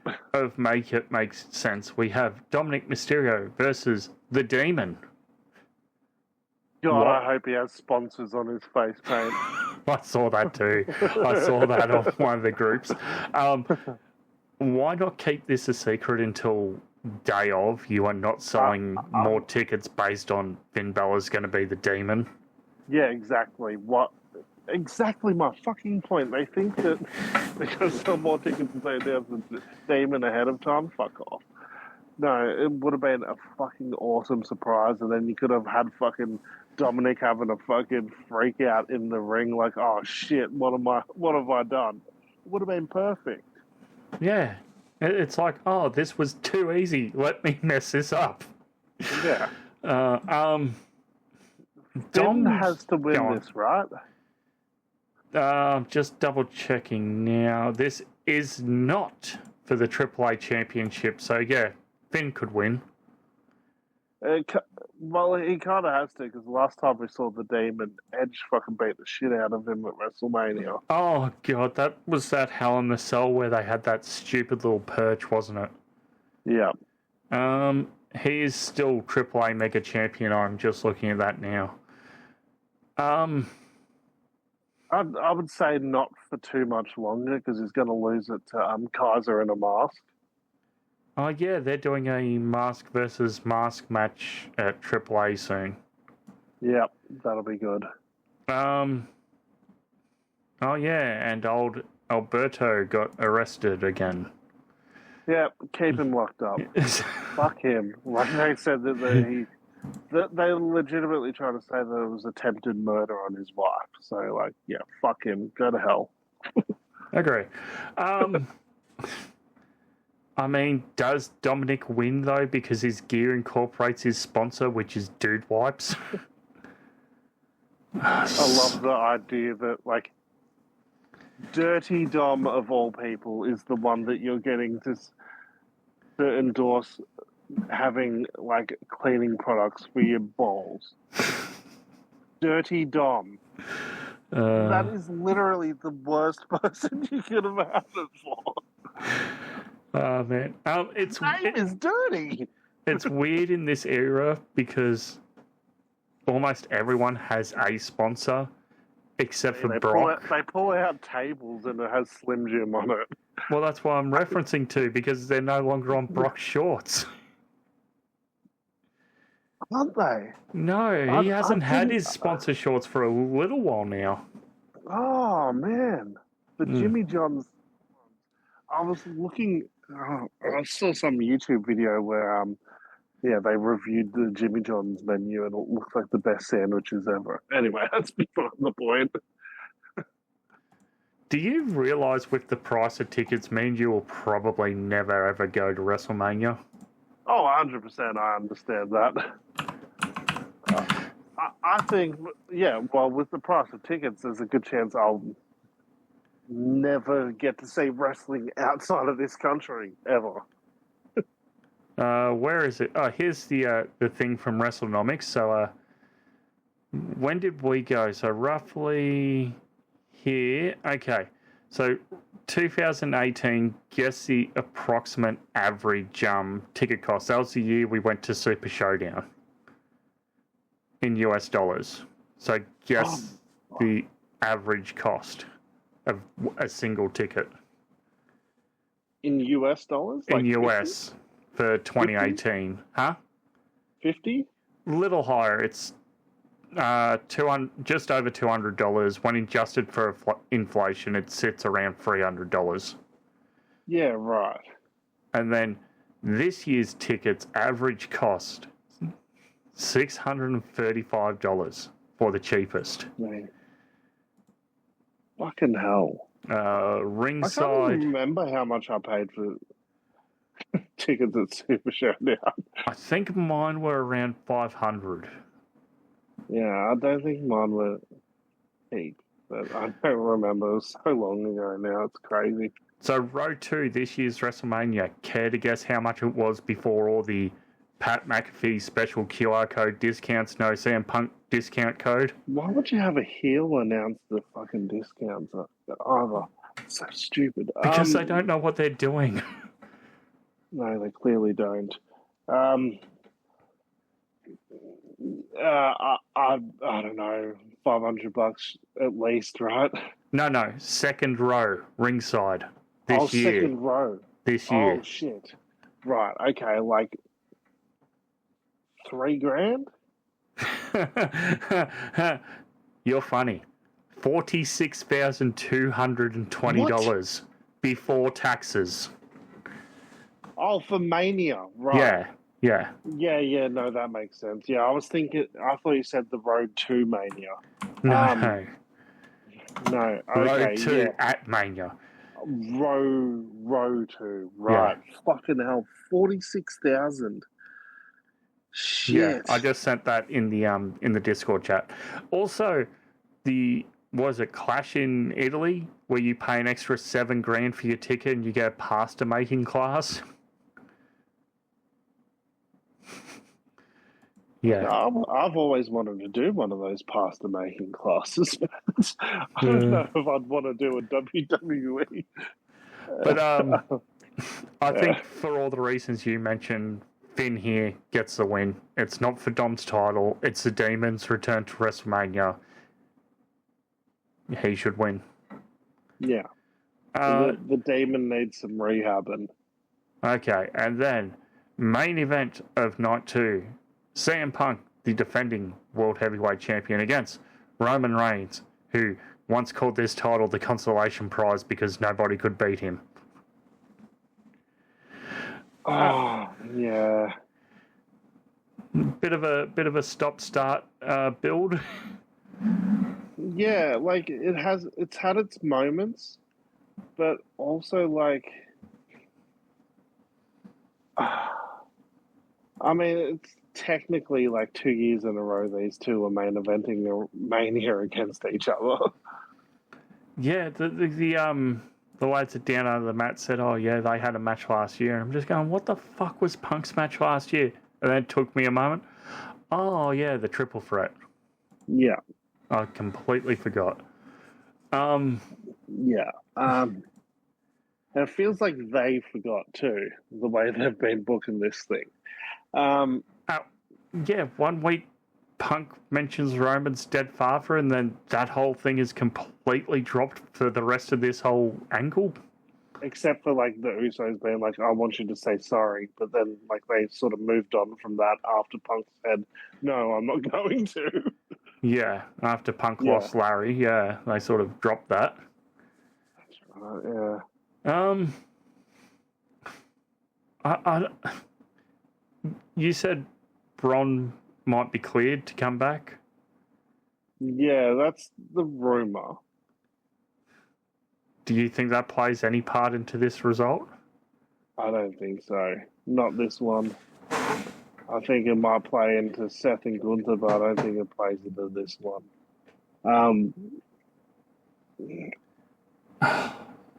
What do you think about the possibility of the Bloodline reforming?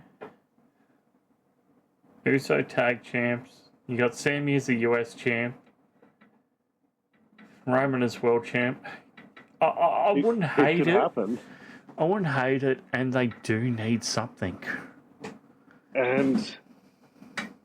But by them doing that, and the whole storyline has been like, Roman has just been like, we've tried something else for a while now, and it kind of failed, so let's bring me back in, and I'll make things right again.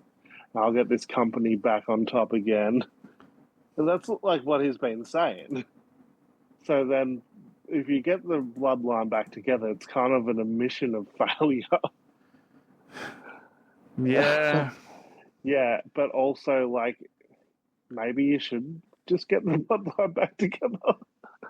But you also got the Usos there on the program against Punk. They're heels, but then later on in the show, they're faces against the Vision because the Vision took their tag belts. See, you can view it that way, but I sort of viewed it as Punk was kind of a bit the heel in this Roman feud. Are they going to double turn? And that's what I wonder. Like, Cody's not going to turn. It's going to be this match that's the double turn. And do you do, like, the Bloodlines back together, but they're all faces now? You do a face Bloodline. And could a face Bloodline, or even if it's just like a shortened version of the Bloodline of just Roman and the Usos, and maybe, I don't know, maybe at some point Jacob Fatu jumps over to Raw. And you do a face Bloodline with those four. I don't hate it. And honestly, if Roman wins the title and you bring Jacob Fatu over to Raw, you basically can give yourself a full year to build to Fatu versus Roman at Mania. Ooh, that is good. Which would be fucking amazing. Yeah. But doubt it. Yeah. Yeah, I don't know who's going to win this. A big part of me is just like, just keep it on Punk. Like, let's let Punk win a Mania main event now. Yeah, I can see that happening too. Give old corporate man Punk a win. But it does feel like they're maybe brewing something with the Bloodline. I don't know. Yeah. Yeah. Let's let Punk win. Fuck it. Yeah. I'm going the opposite here. I'm going Roman. I mean, like that Street Fighter movie, the trailer's dropping this weekend. Yeah, Hiroki Goto's in it. Yeah, well, I was going to say, you could leave Mania with 2 members of the Street Fighter cast as champions. Oh, yeah. I forgot about old, yeah. Yeah, Cody with the Scotty Too Hottie hair. Yeah, I forgot about that. Did you see that they had like the Street Fighter cast in the ring at WWE World, the fan thing? They had the entire cast in the ring. Was Goto there? Except for one person, and then Goto tweeted, "Sorry, I wasn't allowed to come," or something. No. No Goto means no good. Oh, man. And that tweet may have won me over, Hiroki Goto. Yes, finally. Finally. It just took the Cody Rhodes rub, really. Whatever. I'm looking at this cast. I'm just trying to see. So you got Roman. You got Cody. Actually, was 50 Cent there? 50 Cent's in there. Oh, Jason Momoa. I don't know if he's in this photo or not. I'm just looking at the actual cast. Right. Goto. Yeah, Goto. Who plays... What's her name? So who's the massive fucking mark that's part of the casting for this movie anyway? That's like, all right, it's one thing to be like, I want Cody Rhodes and Roman Reigns, but there's a fucking smart mark in that cast, in that that's behind the scenes there. That's like, I want Hiroki Goto as well. Who's the smart mark behind all this? Let's see. Production. Directed by Katio Samaruki. I don't know how to pronounce that. I do apologise. Paramount Pictures is behind this.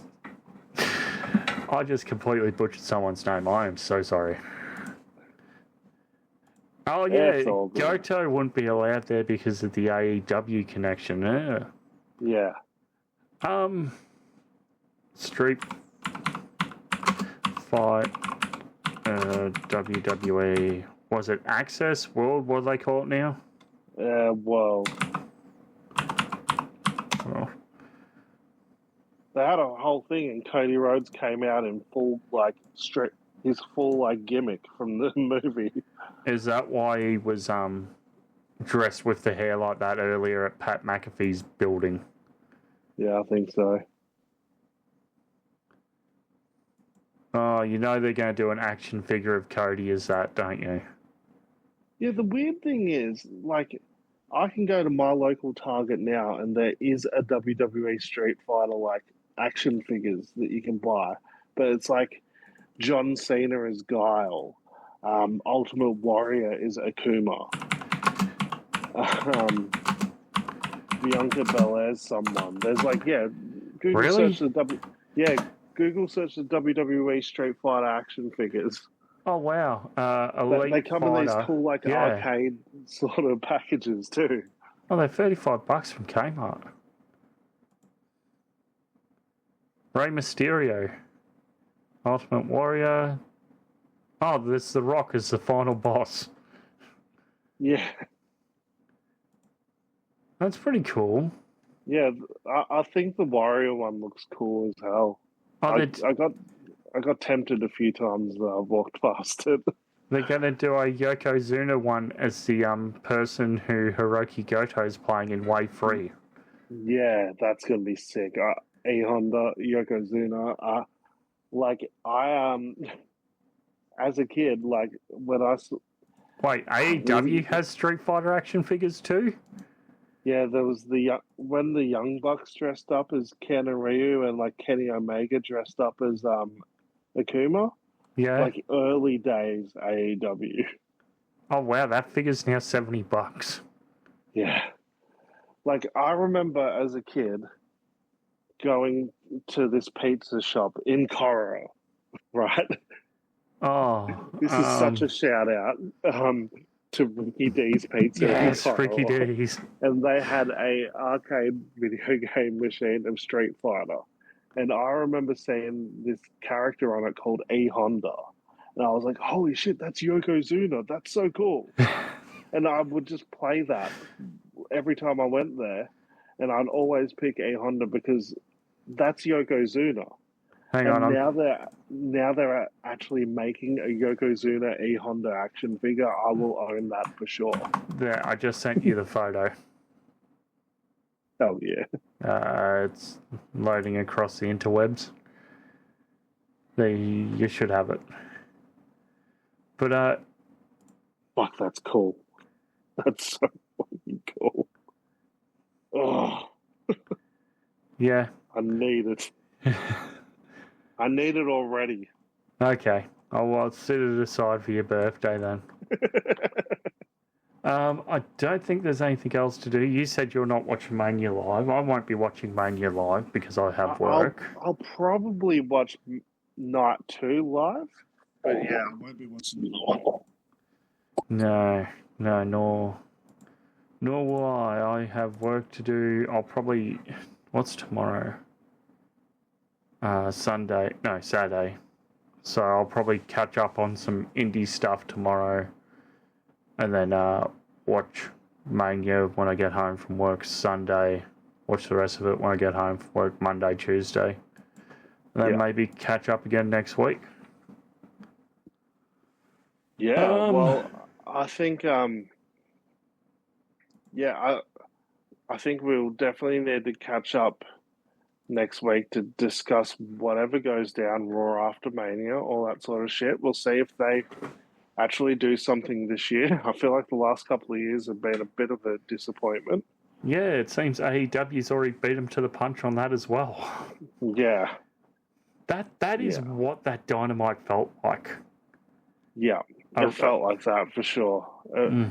Yeah, they showed, and like we sort of glossed over it, but Dynasty was a great pay-per-view, by the way. Yes, and I loved that it was still so good, and you had your favourites not win, like Kenny didn't win, Ospreay didn't win, the Bucks didn't win. So you still had all these other results. It's sad that the dogs just got here, and is it Gabe Kidd's the one who got injured? Yeah, and in my opinion, that is the guy out of the three of them too. What, you don't mean Connor's brother? That is, it still irks me that NXT's doing this whole. Was it thing with? What the hell are they calling it? It's not Lifeblood. That was the old Ring of Honor thing with Tenille and Juice. Holy fuck! What a weird stable that was. And that was just like it was just fucking random people, and we'll just put them all together because they've just signed with us. Ring of Honor conglomeration. Yeah. Oh my god, that entrance from Dynasty. Holy fuck, that was so funny and so good. It was just the right amount of stupid bullshit in my wrestling. Yeah, it might be just the weirdest way to make someone return, but it was the perfect way to return for Cool Kyle. What the fuck did they call this stable on NXT? I'm not sure. I've already waste too much of my time, so I don't watch NXT anymore. I see that like Regal and Finley have been showing up though.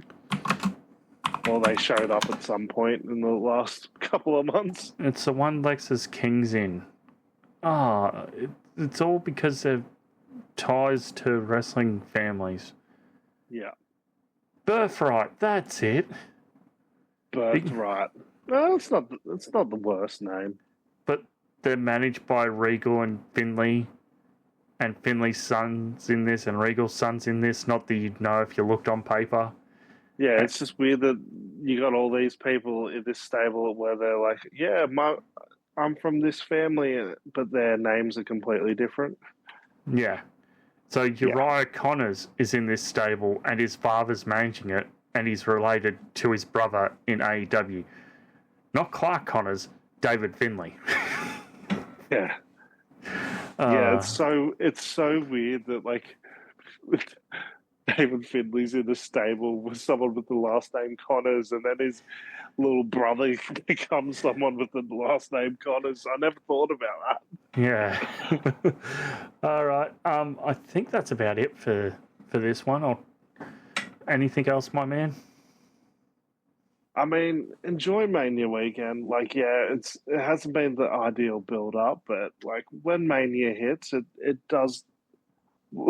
When that show starts, it always gets us back to being a kid again. So, like, enjoy it, humans. Enjoy it.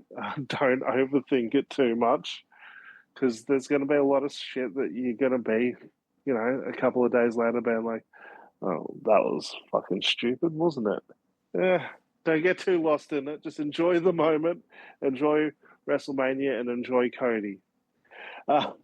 Cody. Enjoy Cody. His QB1.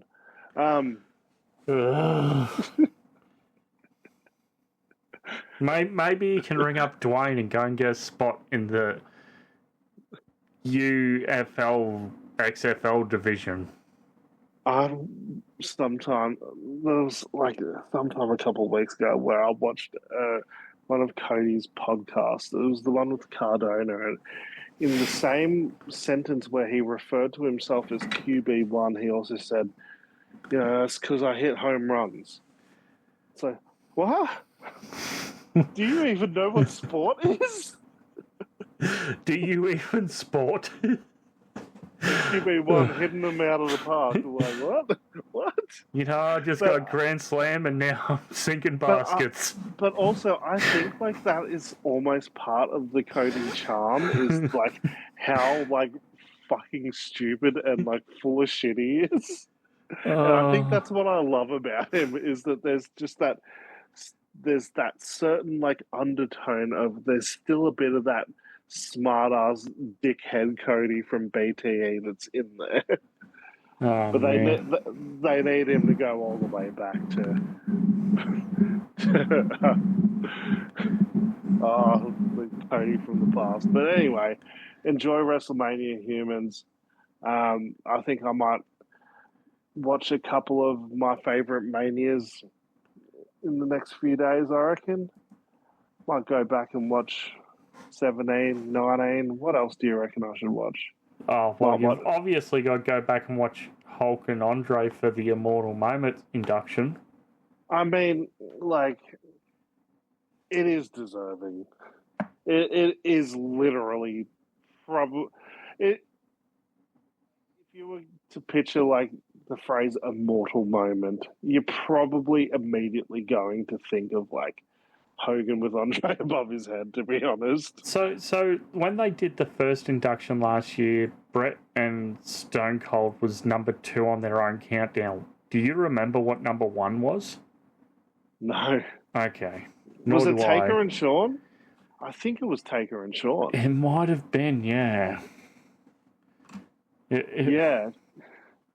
So weird. Yeah. Taker and Shawn will come next year, I reckon. It's a shame this one goes in this year and Hulk's not here. And yes, Terry Bollea, the person's a whole other discussion from Hulk Hogan, the wrestler. But WrestleMania literally doesn't exist without Hulk Hogan. Terry Bollea aside, WrestleMania doesn't exist without Hulk Hogan. The story behind go on. But also, WrestleMania doesn't exist without Roddy Piper, and I think a lot of people forget that part of it.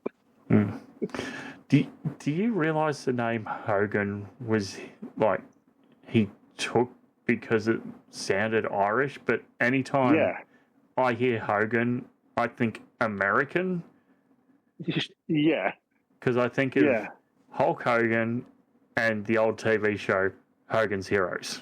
Yeah, I'm with you on that. But yeah, I did hear that they wanted to, Hulk Hogan was meant to cater to the Irish market because they had Bruno to cater to the Italian market, and they wanted to capitalize on the Irish American market and go into Boston. And you couldn't have called him I don't know. Terry Cena. Terry McGinnis. Ooh. Yeah, that one works. Terry McGinnis. Top of the morning to you, brother. It is so weird that he you look at Bruno, you'd think stereotypical Italian sort of person. You look at Hulk Hogan and Irish does not come to mind. Hey, what says Irish more than someone with hot dog skin levels of tan? When I think of Irish, I think of blonde hair and dark brown tan and blue eyes and a blonde handlebar mustache. Nothing says Irish more than that. Who was a ranger that they had around at the time? I can't really think of any. Like, also, like, you know, Piper was just there. Like, sure, that's Scottish, but like in that day and age, like Scottish and Irish to Americans, that's the same thing. Say that to what is it, Sheamus and Drew in the bar, and see how that goes. Well, I'm saying in the 80s. It was acceptable in the 80s? Surely, right? But yeah, it's fucking wild. I mean, they could have waited for Taker to come along with his natural red hair. And yeah, Mark McGuinness. Oh, man. What an odd time. Rest in potatoes. R.I.P. All right. Well, with that being said, enjoy Mania. We'll chat to you next time.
Dead man river dancing. Diddly-dee! Diddly dead. Diddly dead. Why are you Flanders all of a sudden? I don't know. I'm just thinking of that like stereotypical leprechaun that's just like diddly-dee, diddly-dee. And now we're back to JBL. Oh, see, then there's your feud of the '90s straight into it. Justin Hawk Bradshaw and Mark Calloway McGuinness. Oh fuck! Oh, thanks, man. And Irish badass.